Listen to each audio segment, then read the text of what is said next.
meeting has been held remotely and also in person and will be filmed and recorded for live and subsequent broadcast available through the Council's website. The Council is a data control under the General Data Protection Regulations and the Data Protection Act 2018. We broadcast and record Council meetings to fulfil our public task obligation to enable members of the public to observe the democratic process. Data collected during the process will be retained in accordance with the Council's published policies available through the Council's website. The members of the Council are reminded that they should follow the Council's established meeting protocols, including around the use of the chat facility, and that comments made in the chat facility are visible to all participants in the meeting, which may include members of the public who have received invites to the meeting. Do we have any apologies or declarations of interest? We have an apology from Councillor Nelson. Promise will now move from attendance roll call to proceed with declarations of interest. And the following members please indicate that it present in meeting either in person or remotely. Councillor Armstrong. Councillor Brennan. Present remotely. Councillor Brooks. In chamber. Councillor Cassidy. Present in chamber. Doherty. In chamber. Councillor Crowther. Present in chamber. Councillor Curley. Present in chamber. Councillor Daisley. Present in the chamber. Councillor Jackson. Joining remotely. Councillor Law. Present remotely. Councillor McCabe. Present remotely.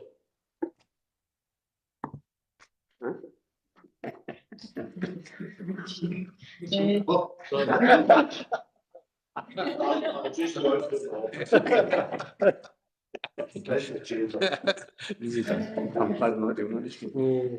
McCormick. Present remotely. Councillor McGuire. Present. Provost Mackenzie. In chamber. Councillor McVeigh. Present remotely. Councillor Moran. In the chamber. Councillor Quinn. Present remotely. Councillor Reynolds.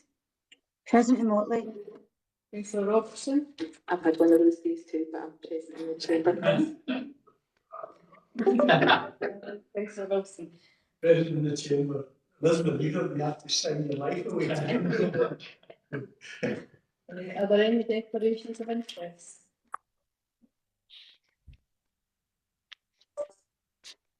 Thank you, members.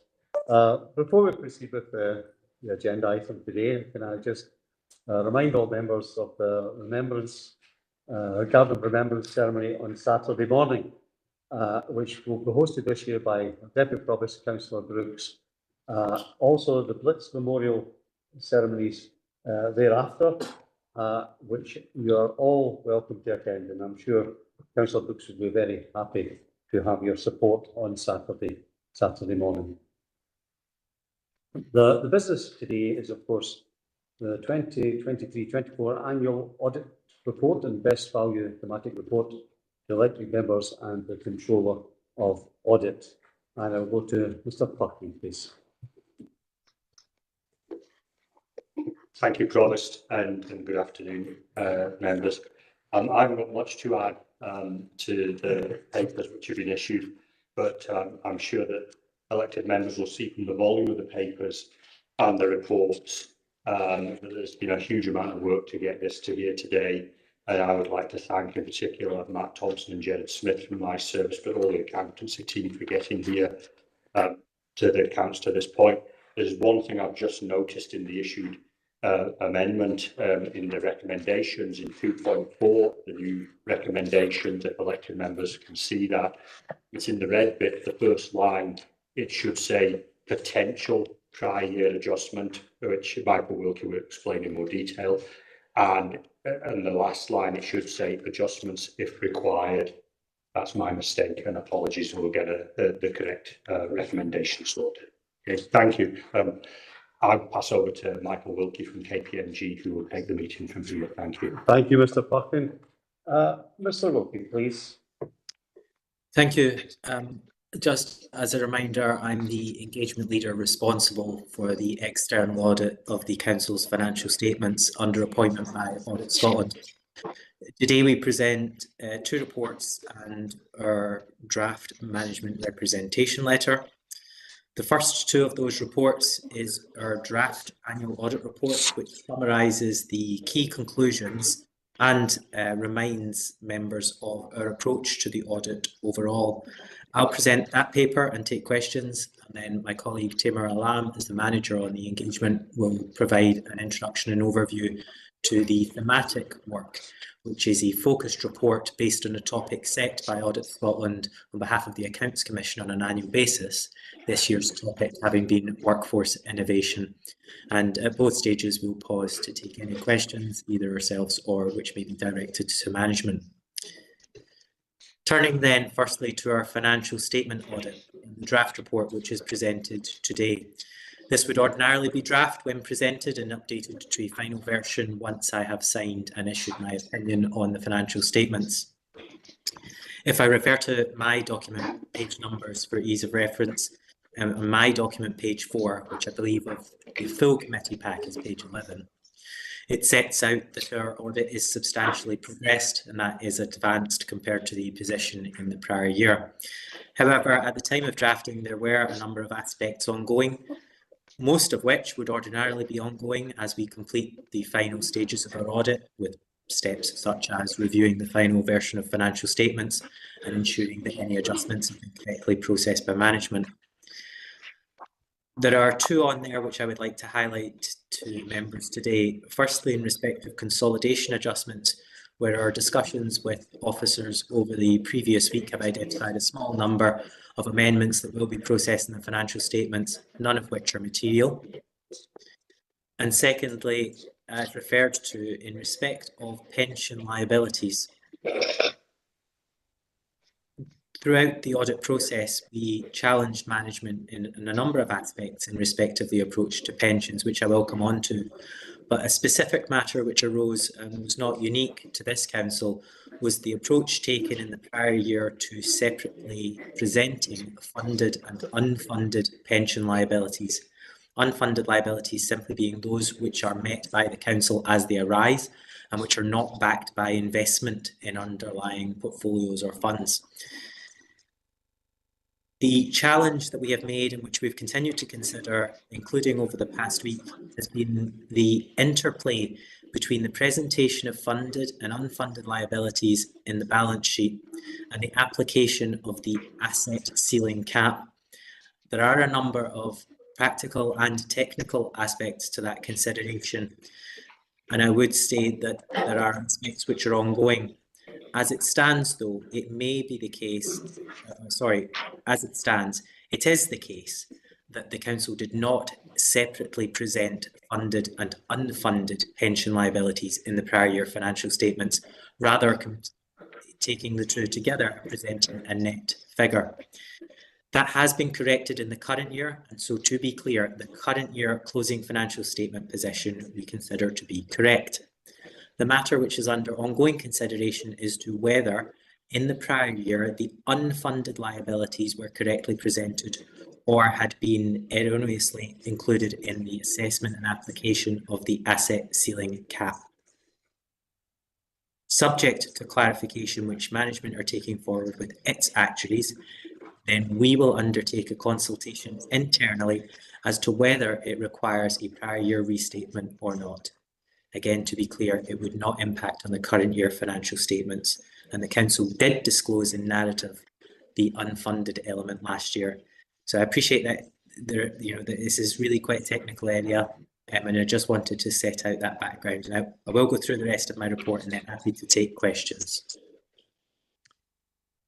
As a reminder, we undertake an audit to a set materiality level, and that's the amount by which we consider users of the financial statements would consider an error could impact their decisions. For the council, we base that materiality level on total expenditure being 2%, and that's around £8.6 million for the group as a whole, 8.5 for the council in isolation. We design our procedures to a lower level of materiality, being around £6.5 million.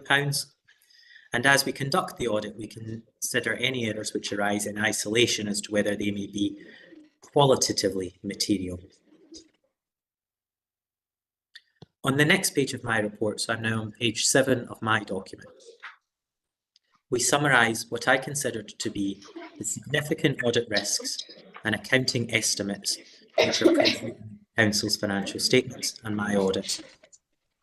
A significant audit risk is something which is specifically defined in audit standards and therefore drives a determined level of audit response, and that includes considering whether management have controls which address those risks.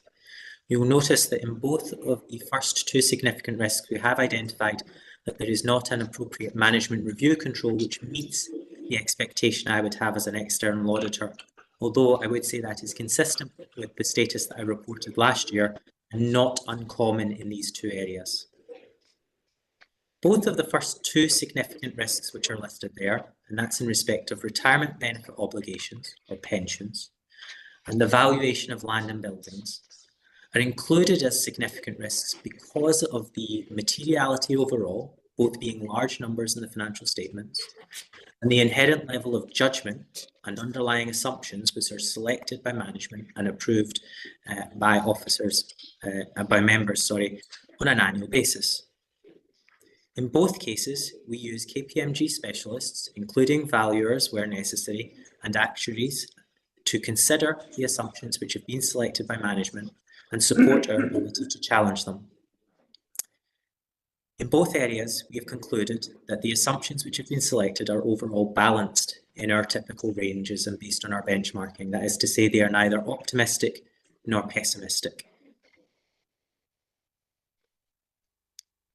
I then identify the fraud risk in respect of expenditure recognition or cut-off, and that is the risk that management manipulate when expenditure is recognised in order to arrive at a particular financial result for the year in question. We design our procedures to test that risk, and we have not identified any instances, and there are no misstatements related. Equally, audit standards presume that there is a fraud risk in respect of management's ability to override controls. We respond to that risk through our substantive testing, including review of journals, and again have not identified any instances of management override of controls or any associated audit misstatements.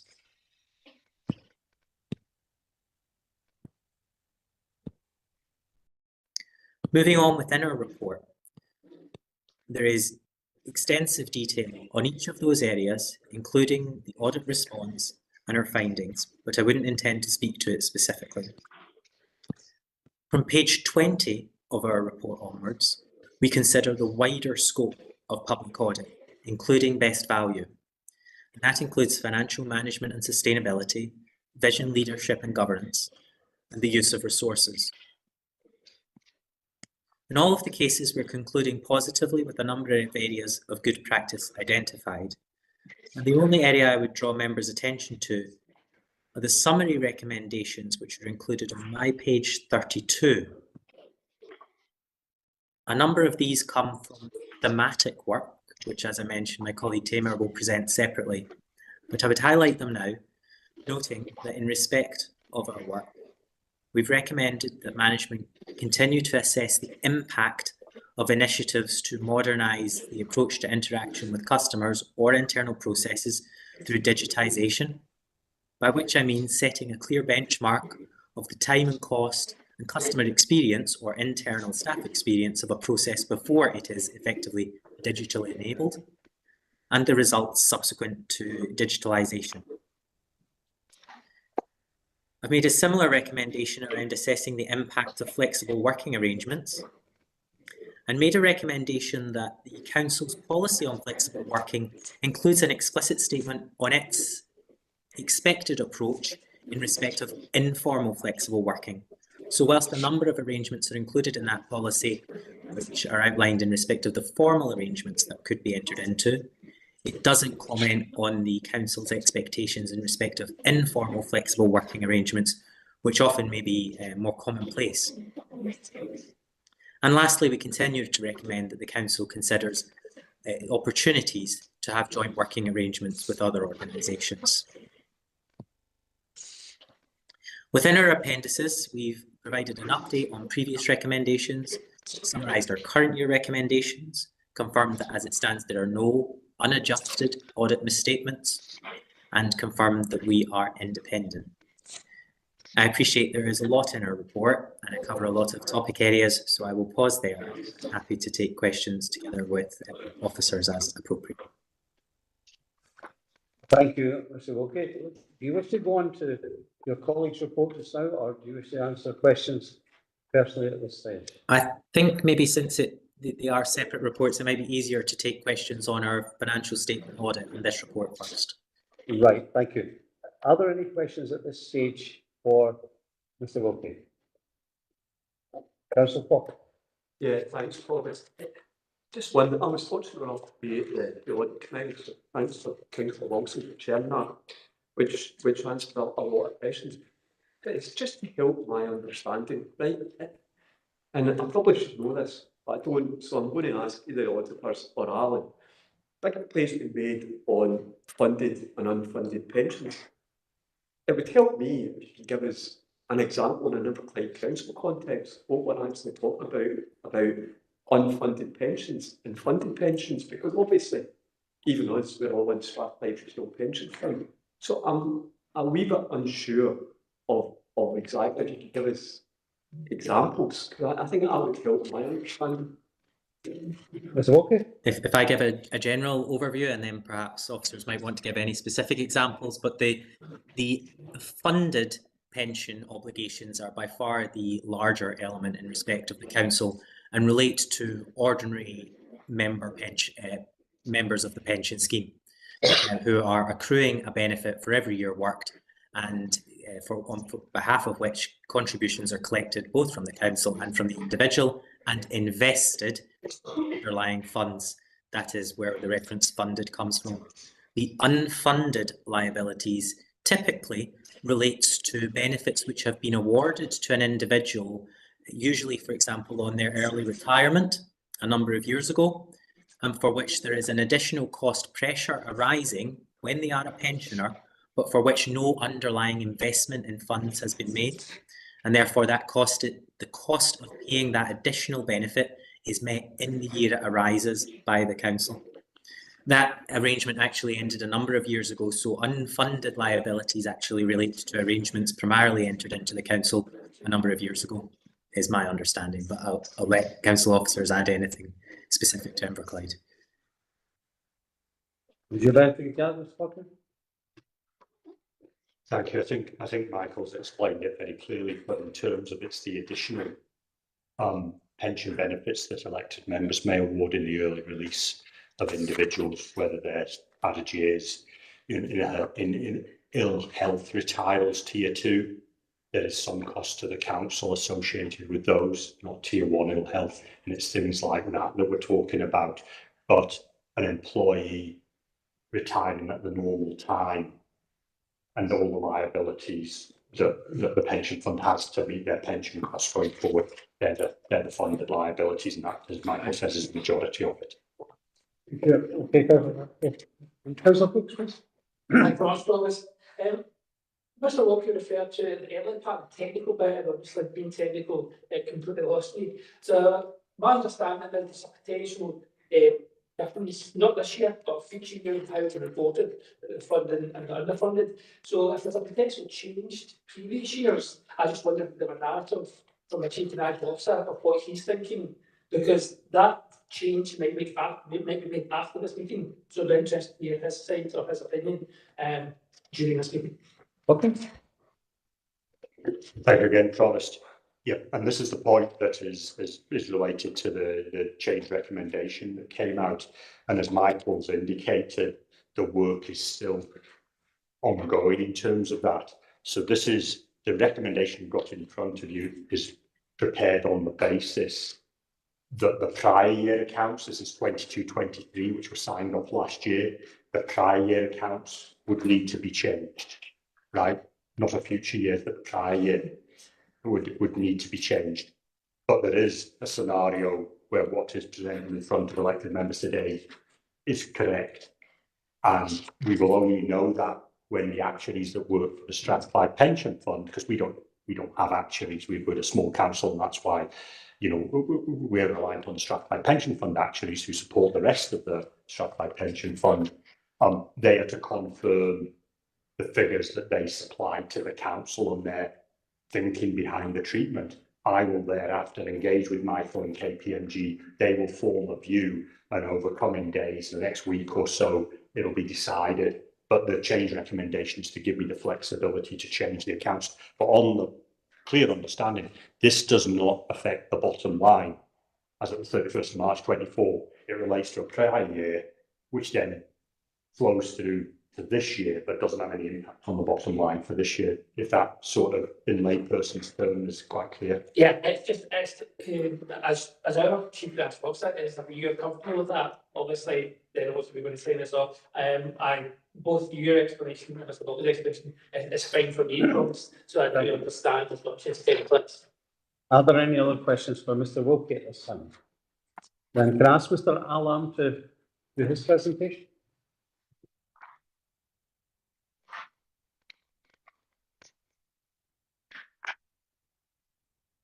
I think you might be muted. No, we're not hearing you.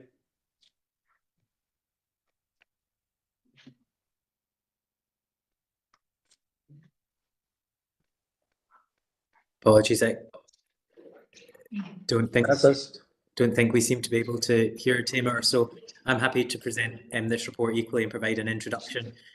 As I said at the outset, on an annual basis, the Accounts Commission set an expectation in respect of a thematic area that they would like to be considered by appointed auditors for all local authorities. This year's topic being workforce innovation and how councils are responding to the challenges in respect of their workforce. In terms of that approach, it sets a number of prompts and areas for external audit to consider, which we do in combination with officers, and then set out the key messages in respect of each of those prompts and any recommendations arising from it. The key messages are set out on our document, page 3, or I think page 62 of your full packs, noting positive aspects, including the underlying workforce strategy that the council has, aligned to its priorities and integrated into its transformation plans. Noting the digital modernisation plan and progress that has begun in respect of workforce benefits through embracing digital technology. The promotion of remote working as a staff benefit and flexible working indeed, but aligned with the recommendation that I referenced about demonstrating the impact of the same both on service performance and on employee satisfaction. We've recognised that the council has plans to make good use of apprenticeships and succession arrangements, and we have noted that whilst some key posts have been shared with other councils, there has probably been a general trend away from joint working arrangements rather than towards them, and we continue to recommend that the council considers opportunities, therefore, to work jointly with other councils as it may see appropriate in the future, and to actively monitor progress with workforce strategy and plans.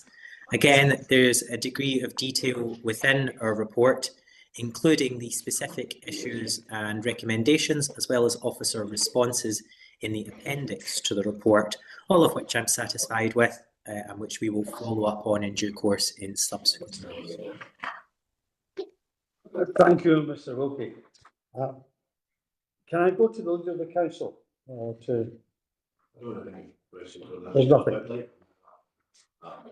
Are there any questions for Mr. Wilkie at this stage? There being no questions, Mr. Wilkie, are you any further report to make? There are no further reports which we are presenting today. We do, in due course, require a signed representation letter, which is the very last document in your packs following the financial statements appendix 4. As drafted, that is substantially a standard set of representations that I would require in respect of any audit. Subject to the conclusion of the point in respect of the funded and unfunded pensions, it may require revision if there is a prior year restatement to be made, in which case we will provide an updated version. But otherwise, as it stands, the standard representations that I request on any audit.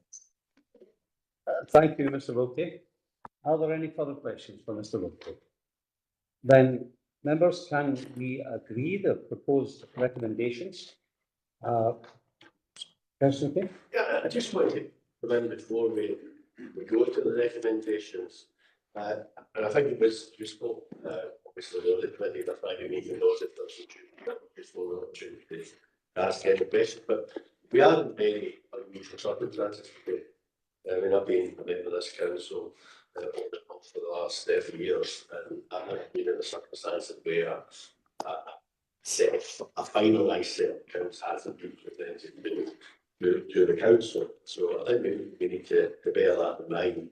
Now, we're assured that these are final drafts and there will be some amendments to them, obviously, minor amendments. Although today we've been advised of this potential change and the potential disclosures. I personally, in hindsight, would have been more comfortable had we delayed the meeting, to be perfectly honest. But the decision obviously was taken to go ahead with that. And I'm comfortable with the recommendations and the assurances that we've had today, but I think it is a what we close the loop. And I do think we should have a final set of accounts presented to members for noting. And I think that the opportunity for that would be at the next scheduled meeting of the council. I think it's important we do that. And reflecting on the process this year, and I certainly reiterate Alan's thanks to obviously the staff who are very much involved in this, and to Michael and his team. I do think next year I'd rather be in the circumstances where we delay the meeting until we've got that final 3 set of accounts and all the adjustments have been processed, etc., rather than be in the situation we are in this year. Maybe that's just me being a finance geek or not, but I would just be more comfortable. Now, ideally, I would like us to be approving our accounts by the 30th of September or before. I do understand the challenges around that, both internally and externally, in terms of that's obviously we've seen that through COVID, and I know there are challenges in the finance sector and attracting staff, etc. But I'd rather a late set of accounts, finalised set of accounts is presented to us than a second. And I'm not saying rushing, but in a sense, in a situation where we've got a near final set of accounts presented to us, I'd rather we go back to where we have been in previous years. I'm happy, as I said, to agree the revised recommendations today, but I would ask, as I said, the final accounts are presented to the council for noting at the next scheduled meeting, and that next year we endeavour to present the final accounts and delay any meeting until we've got a final set of accounts. Thank you, Councillor McCabe. Therefore, can we all agree the proposed recommendations, and added to that is Councillor McCabe's recommendation that the final accounts are considered for noting at the next full council meeting. Can we agree these recommendations? Thank you very much. And I would like to thank Councillor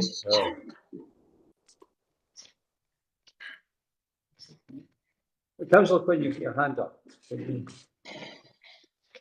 Yeah, thanks, Provost. I think, yeah, just following the discussions today and the fact there are 7 ongoing aspects, which have obviously 2 have been highlighted. I too have got a bit of a nervousness about agreeing accounts that are not finished with those aspects that have not been finalised. I think I'm just looking for some assurance. I think on the first page in the recommendation it talks about non-material changes.